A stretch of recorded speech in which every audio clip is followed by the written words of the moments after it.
નમસ્કાર વિદ્યાર્થી મિત્રો, વિડીયો એજ્યુકેશન ડિટેલમાં આપનું હાર્દિક સ્વાગત છે। આજના વિડીયોમાં આપણે પ્રથમ પરીક્ષા 2024 માટેની ધોરણ 12 સમાજશાસ્ત્ર પ્રશ્નપત્રનું માળખું એટલે કે બ્લુ પ્રિન્ટ જોઈશું। તેની આપણે આ વિડીયોમાં સંપૂર્ણ અને સચોટ માહિતી મેળવવાના છીએ। જો તમને વિડીયો ગમે તો લાઈક કરો અને તમારા મિત્રો સુધી શેર કરો, જેથી તમારા મિત્રોને પણ માહિતી મળતી રહેશે। અને જો તમે આપણી ચેનલ ઉપર નવા આવેલા હોય તો ચેનલને સબસ્ક્રાઈબ કરવાનું ભૂલતા નહીં, કારણ કે ધોરણ 12ના પ્રથમ પરીક્ષાના આ વિડીયો આપણી ચેનલ પર મૂકવામાં આવે છે તે વિડીયો તમને મળતા રહેશે। અને જો તમારે આ બ્લુ પ્રિન્ટની પીડીએફ જોઈતી હોય તો તમે આપણા સોશિયલ મીડિયા જેવા કે ટેલિગ્રામ, વોટ્સએપ, ઇન્સ્ટાગ્રામ કે ફેસબુકમાં જોડાઈ શકો છો, ત્યાંથી તમને પીડીએફ મળી રહેશે। ચાલો હવે વિડીયોની શરૂઆત કરીએ। સૌપ્રથમ આપેલ છે પ્રશ્નોના પ્રકાર પ્રમાણે ગુણભાર આપેલ છે। તેમાં પ્રશ્નોનો પ્રકાર, પ્રશ્નોની સંખ્યા અને કુલ ગુણ આપેલ છે। હેતુલક્ષી પ્રશ્નો હશે તે તમારે 20 પ્રશ્નો આવશે અને તેના ગુણ 20 હશે। હવે છે અતિ ટૂંકા જાવી પ્રશ્નો, જે તમારે 10 પ્રશ્નો આવશે અને તેના ગુણ 10 રહેશે। હવે છે ટૂંકા જાવી પ્રશ્નો, જે તમારે 10 પ્રશ્નો આવશે અને જનરલ વિકલ્પ 12 સાથે 14 પ્રશ્નો આવશે અને જેના ગુણ રહેશે 20।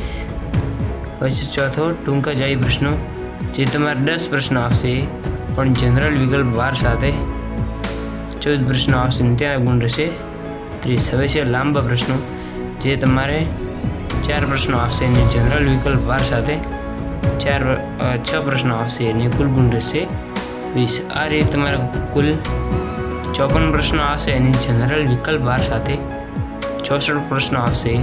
તમારું કુલ પ્રશ્નપત્ર 100 ગુણનું છે અને ત્યાં લખવાનો સમય 3 કલાકનો હશે। હવે અહીં તમારે પ્રથમ પરીક્ષાનો અભ્યાસક્રમ આપેલ છે। સમાજશાસ્ત્રમાં તમારે પ્રથમ પરીક્ષામાં પ્રકરણ 1, 2, 3, 4 ને 5 આ પાઠમાંથી જ તમારે પ્રથમ પરીક્ષાનું પેપર આવશે। આ અભ્યાસક્રમ છે પ્રથમ પરીક્ષાનો। હજુ સુધી તમે આપણી ટેલિગ્રામ ચેનલ અને વોટ્સઅપ ચેનલમાં જોડાયેલ ન હોય તો આ કોડ સ્કેન કરીને પણ જોઈન થઈ શકો છો, કારણ કે ત્યાં તમને પ્રથમ પરીક્ષાને લગતું બધું જ મટીરિયલ મળી રહે છે। અને ટેલિગ્રામ અને વોટ્સઅપ ચેનલમાં જોડાવા માટે લિંક પણ તમને નીચે ડિસ્ક્રિપ્શન બોક્સમાં મળી રહેશે। હવે અહીં પ્રશ્નપત્રનું માળખું આપેલું છે। પ્રશ્નક્રમ, વિભાગ તથા પ્રશ્નને ગુણ આપેલ છે। સૌપ્રથમ વિભાગે એટલે કે 1 થી 20 નીચે આપેલા પ્રત્યેક પ્રશ્નોના આપેલા વિકલ્પમાંથી યોગ્ય વિકલ્પ પસંદ કરી સાચો ઉત્તર આપવાનો રહેશે। દરેકને ગુણ રહેશે અને કુલ ગુણ 20 હશે। હવે વિભાગ 2 છે, તેનો પ્રશ્ન ક્રમાંક 21 થી 30 એક વાક્યમાં જવાબ લખવાનો રહેશે। દરેકને 1 ગુણ રહેશે અને કુલ ગુણ 10 હશે। હવે વિભાગ C, તેનો કુલ ગુણભાર 20 રહેશે। તેનો પ્રશ્ન ક્રમાંક 31 થી 44, જેમાં 14 પ્રશ્નોમાં તમારે કોઈ પણ 10 પ્રશ્નો લખવાના રહેશે, ટૂંકમાં જવાબ આપવાના રહેશે અને દરેકના ગુણ 2 હશે। હવે અહીં વિભાગ D આપેલ છે, તેનો પ્રશ્ન ક્રમાંક તમારે 45 થી 58 હશે।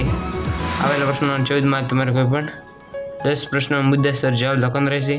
દરેકના ગુણ 3 હશે અને કુલ ગુણ 30 હશે। હવે વિભાગ E આપેલ છે, તેનો 59 થી 64 પ્રશ્નો, 6માં તમારે કોઈ પણ 4 પ્રશ્નોનો સવિસ્તાર ઉત્તર લખવાનો રહેશે।